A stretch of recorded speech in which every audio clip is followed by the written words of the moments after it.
ప్రపంచవ్యాప్తంగా smart phone వినియోగం పెరుగుతుంది. కస్టమర్ల అవసరాలకు తగ్గట్లు రోజుకొక కొత్త టెక్నాలజీ పుట్టుకొస్తుంది.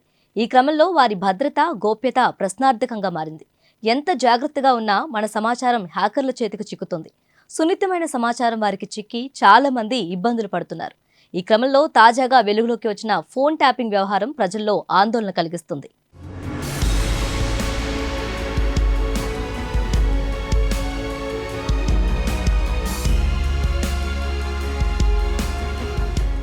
ఫోన్ ట్యాపింగ్ ప్రస్తుతం రాష్ట్రంలో రాజకీయం దీని చుట్టే తిరుగుతుంది. ఒకరి అనుమతి లేకుండా వారి మొబైల్ ఫోన్, ఇంటర్నెట్ ఆధారంగా జరిగే సంభాషణలను రికార్డ్ చేయడమే ఫోన్ ట్యాపింగ్ అంటారు. ఒక్క మాటలో చెప్పాలంటే ప్రత్యేకమైన టెక్నాలజీ, డివైజ్లను ఉపయోగించి ఇతరుల ఫోన్ సంభాషణలను వారికి తెలియకుండా రహస్యంగా వినడం, రికార్డ్ చేయడమే ఫోన్ ట్యాపింగ్. ఇది ఎంత ప్రమాదకరమో మాటల్లో చెప్పలేం. వ్యక్తుల వ్యక్తిగత వివరాలు, రహస్య సమాచారం ఇతరుల చేతికి చిక్కితే తదనంతర పరిణామాలు తీవ్రంగా ఉంటాయి. అందుకే దీనిపై ప్రతి ఒక్కరూ ఈ విషయంలో అప్రమత్తంగా ఉండాలి. అయితే అసలు ఫోన్ ట్యాపింగ్ అయిన విషయాన్ని ఎలా గుర్తించాలి? చాలా మంది మదిలో మెదిలే ప్రశ్న ఇది. ఫోన్ ట్యాపింగ్ జరిగినట్లు గుర్తించడం కష్టమైన పనే. కానీ ఫోన్లో జరిగే కొన్ని అనూహ్య మార్పుల ఆధారంగా ఫోన్ ట్యాపింగ్ జరిగిన విషయం ఈజీగా తెలుసుకోవచ్చు.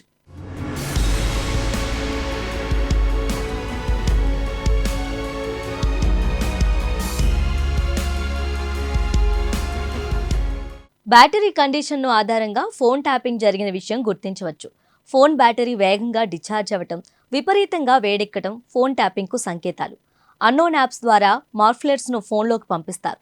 అది బ్యాక్గ్రౌండ్లో రన్ అవుతుండటంతో ఫోన్ విపరీతంగా వేడెక్కుతుంది. గేమింగ్, సినిమాలు చూస్తున్నప్పుడు సాధారణంగా ఫోన్లు వేడెక్కుతుంటాయి. అయితే మీరు ఏం చేయకున్నా ఫోన్ వేడెక్కుతున్నట్లయితే ఆ మొబైల్ హ్యాకర్ల కంట్రోల్లో ఉన్నట్లు అనుమానించాలి.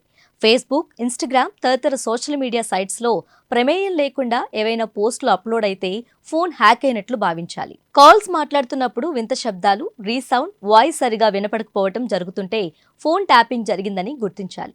ఉన్నట్లుండి ఫోన్ డేటా అతిగా ఖర్చయిపోతున్నా అనుమానించాల్సిందే. ఫోన్ స్లోగా రీస్టార్ట్, సడన్గా షట్ డౌన్ అవుతున్నా డౌట్ పడాల్సిందే.